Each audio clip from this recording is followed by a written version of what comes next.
लहसुन खाया जाता है वो ठाकुर जी की सेवा कैसे करें, साथ ही जो हम ठाकुर जी को भोग लगाते हैं और अगर आपके घर में प्याज लहसुन बनता है तो बाद में उस भोग का हमें क्या करना है। साथ ही में जानेंगे कि जो जल हम ठाकुर जी के पास रखते हैं पीने के लिए, उस जल का हमें बाद में क्या करना चाहिए। तो वीडियो को पूरा देखिएगा तभी आप अच्छे से जान पाएंगे।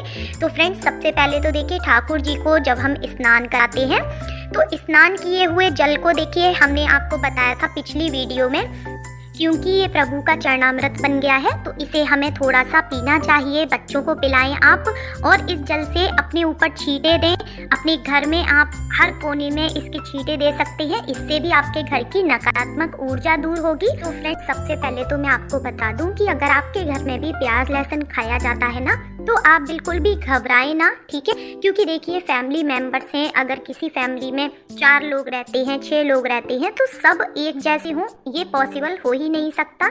या कई सारे घरों में ऐसा भी होता है कि लेडीज नियम करना चाहती हैं लेकिन जो जेंट्स होते हैं वो इतने नियम नहीं कर पाते हैं। तो आप बिल्कुल भी परेशान ना हो। जैसे आपने अगर दाल बनाई है तो आप थोड़ी सी दाल ठाकुर जी के लिए अलग निकाल दें और उसमें जीरे का टमाटर का आप तड़का लगाएं, उसका आप ठाकुर जी को भोग लगाएं चपाती बना के। बाकी आपको दाल जैसे भी तैयार करनी है सबके लिए वो आप तैयार कर दें। ऐसे ही आप आलू बॉईल करके आलू का पराठा बना सकते हैं या फिर जीरा आलू उनके लिए बना सकते हैं। और नहीं तो देखिए, हमारे ठाकुर जी को दूध, दही, छाछ, मलाई, मक्खन ये सारी चीज़ें बेहद प्रिय हैं।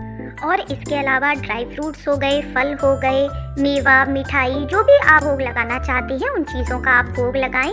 नहीं तो देखिए, मैंने बताया था ना, दूध तो सबके घर में होता है, तो आप दूध का सुबह शाम भोग लगाएं ठाकुर जी को, ठीक है। और जब भी कुछ मिठाई आप मीठा तैयार करें, हलवा, खीर, तो आप ठाकुर जी का भोग पहले निकाल दें। अच्छा, अब मैं आपको एक चीज़ बता दूं कि एक गलती आपको भूल कर भी नहीं करनी है। जैसे आपने ठाकुर जी को भोग लगाया, अब वो प्रसाद बन गया, अब उस प्रसाद को आपको पूरे खाने में मिक्स नहीं करना है। कई भक्त कंफ्यूज हो जाते हैं तो वो कमेंट करते हैं कि क्या दीदी, प्याज लहसुन वाले खाने में हम भोग लगाया हुआ जो प्रसाद है वो हम मिक्स कर सकते हैं? तो जी नहीं, आप ऐसी गलती ना करें।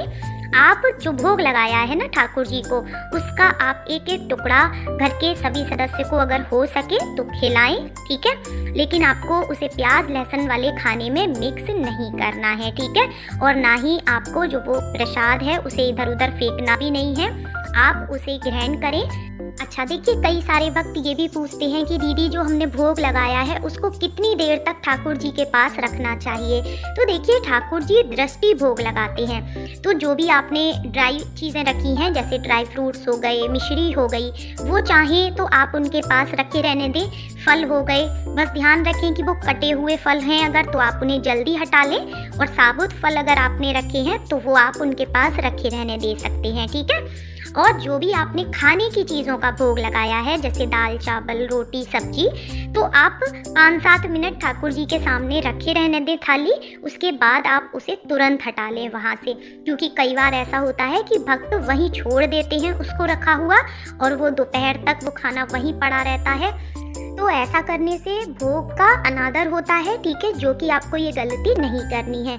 तो आप समय से उस भोग को हटा लें वहाँ से और घर के सभी सदस्य हो सके तो उस प्रसाद को थोड़ा थोड़ा ग्रहण जरूर करें। और दूसरा ये कि अगर घर के किसी सदस्य ने नॉनवेज का सेवन किया हुआ है उस समय पर, या फिर ड्रिंक करी हुई है जैसे कि मदिरा पान किया हुआ है, तो आप उस समय भगवान का प्रसाद उन्हें ग्रहण ना करने को दें, ठीक है। उन्हें नहीं देना है उस समय पे। आप उनका प्रसाद चाहें तो उठा के रख सकते हैं, लेकिन उस समय पे आपको नहीं देना चाहिए, नहीं तो ऐसे भी प्रभु का जो प्रसाद है उसका अनादर माना जाता है। फ्रेंड्स, मैंने आपको बताया कि अगर आपके यहाँ प्याज लहसुन नॉनवेज कुछ भी खाया जाता है तो आपके पास काफ़ी सारे ऑप्शन हैं जो कि आप भगवान को भोग लगा सकते हैं।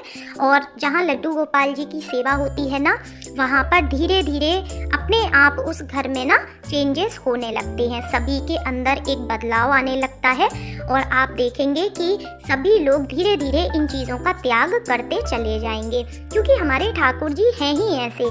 जहाँ कहीं पर भी ठाकुर जी की पूजा आराधना की जाती है, उनकी सेवा की जाती है, उस जिससे कि ठाकुर जी की कृपा बरसती है और धीरे धीरे करके वह घर जो है पवित्र हो जाता है। तो फ्रेंड्स, अब हम बात करेंगे कि जो हमने जल रखते हैं ना ठाकुर जी के पास, उस जल का हमें क्या करना है।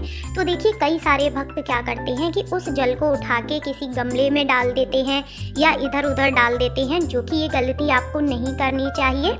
ये जो जल होता है ना ठाकुर जी का, इसको हमेशा आप ढक कर रखा करें, तुलसी पत्र डाल के रखा करें, ठीक है। और आप चाहें तो जैसे आपने सुबह में जो जल रखा है उसको आप शाम को हटा लें, और या तो इस जल को अपने पीने के पानी में मिला लें आप, ठीक है।